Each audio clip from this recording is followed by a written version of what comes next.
wet and tough conditions out there today. How was it? Yeah, exactly that, wet and tough. I think we got half a quarter of dry or semi-dry conditions, and then it just heavens opened and it was pouring. So good hit out, solid, good hit around the ball, and a good run for the guys. Is it still pretty competitive out there, even in those conditions, and good to get sort of that body and competition against real opposition? Yeah, definitely. I think, even though it's JLT, we wanted to win and we really wanted to set the standard for the year. And so you come out there full guns blazing and really hitting in. So that's what we wanted to put out there, and hopefully we did that. About your own game, you got a fair bit of the footy. Do you like those conditions to play in? Tends to think it brings everyone back down to my speed a little bit, so it's not bad. It's always good when you get a kick out there.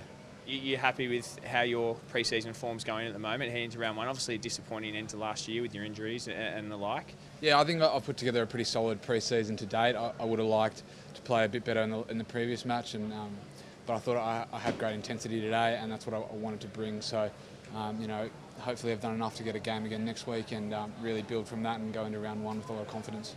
A few of the senior boys were back out there tonight. Do you notice having them, in particular Buddy, around, especially in that first quarter? It was pretty impressive. Yeah, I mean, he has a presence about him, doesn't he? He just demands the footy, and whenever he's around it, something happens. So it's good having those boys back. It definitely brings a few senior heads back out there and helps us younger guys a lot out there.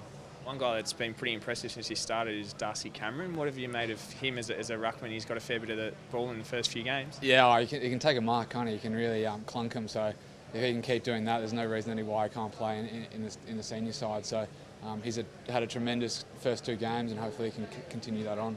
Well, thanks for your time. No worries, thanks.